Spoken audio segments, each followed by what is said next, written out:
This is about flying tigers, the Boeing 747, and an airline pilot's life. Hi, I'm Frank the pilot. I was moving down to move up. I was moving down in rank from a captain at Midnight Express to a first officer at Atlantic Southeast Airlines to a second officer at Flying Tigers.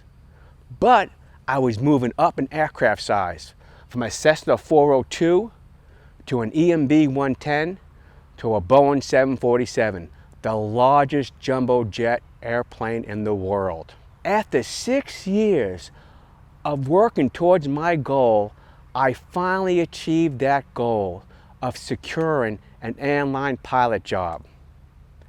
That first day was very emotional for me. I was an enlisted U.S. Air Force sergeant, and now I became a big-time airline pilot. On July 7th, 1987, along with 23 other new hires, I started flight school at Flying Tigers. The historic Flying Tigers was started in 1945 by Robert Prescott and a group of pilots who were formerly members of the first American volunteer group of the Chinese Air Force from 1941 to 1942. The first AGV group was comprised mainly of volunteer U.S. pilots who went to help the Chinese fight against the Japanese in 1942. The AVG group of pilots was famously called the Flying Tigers because of the uniquely painted P-40 aircraft and their extraordinarily kill-to-loss ratio. The U.S. pilots were better. They were the best. They even made a movie called The Flying Tigers with John Wayne. Over 7 months, the AVG fighter pilots shot down more than 300 Japanese fighter aircraft and only lost 12 of their P-40 aircraft in combat. Well, after the war, Bob Prescott and a handful of these pilots raised money and purchased 14 World War II planes from the U.S. military. They started daily scheduled cargo service under the name Flying Tigers.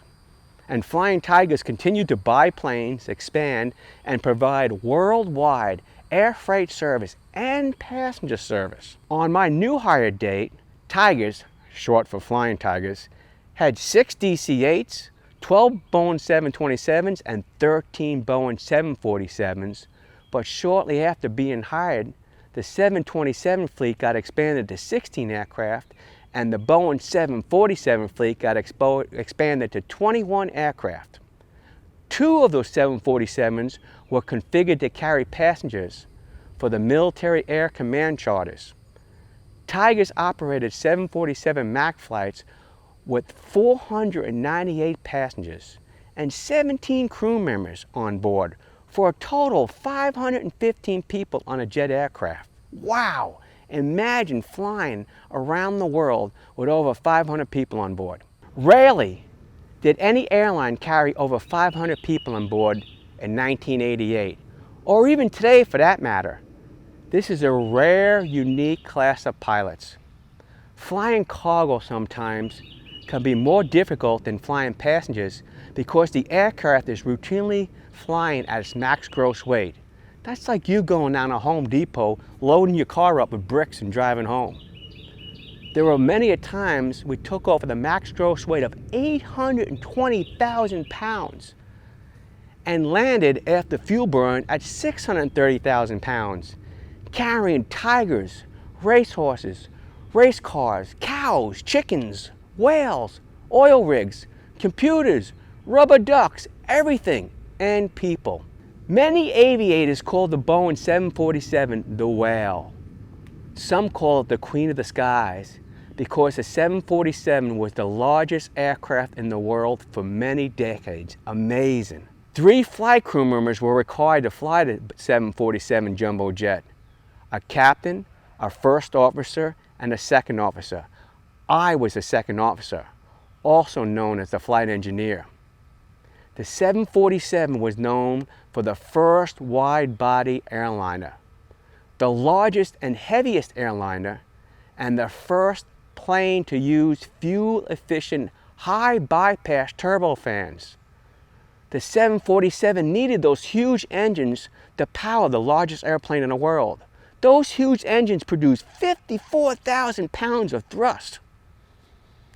The Boeing 747 opened up international travel to millions of people and allowed shipments of commercial cargo goods worldwide.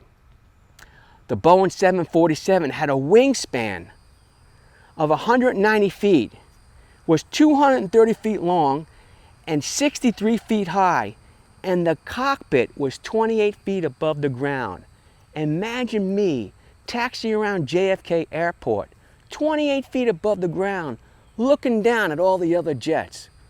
My big-headed ego started growing. Could you feel the difference of like a fully loaded yes. jet? It was like a big difference. So, like, and I mean, particularly, I remember this in Anchorage, Alaska. I mean, there was other incidents, but I remember this in particular in Anchorage, Alaska. On this runway we would take off on, we would fly, and there'd be mountains, like, you know, just past the runway, right? And so we're fully loaded, and you do the data, and you do the data again, and the data says you'll have enough lift to clear the mountains, right? So now you're going down the runway, and when you're really heavy, like, I mean, 820,000 pounds, when you're that heavy, you use up a lot of runway. So you're like, okay, like, we're waiting for the speed. It's called a V1 speed. It's a speed that we make a decision.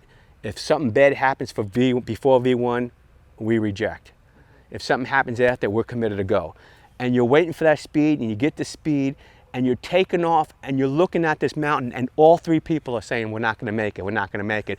But the data says we're going to make it, and we do make it. I mean, it's just, it's like you got to believe your instruments, you got to believe your data, because if you believe your eyes, you're saying you're not going to make it. Yeah, it's huge. All right, let's see here. The Boeing 747 jumbo jet was humongous. It was the largest flying object in the sky. The Boeing 747 could carry over 500 passengers on board, or over 250 pounds of cargo freight. That's mind-boggling. And the Boeing 747 could fly over 500 knots and a distance of 7,000 nautical miles. At Flying Tigers, we operated 21 Boeing 747s, and we were the largest cargo carrier at that time. We flew people and cargo all over the world. I was now a big-time airline pilot with a big-headed ego. What is it like flying around the world? It can be overwhelming. Watch my vlog, Flying Around the World in a Boeing 747, the largest jet in the world, at the young age of 26. Thank you for those likes, and thank you for subscribing, and please enjoy the day, if not the night.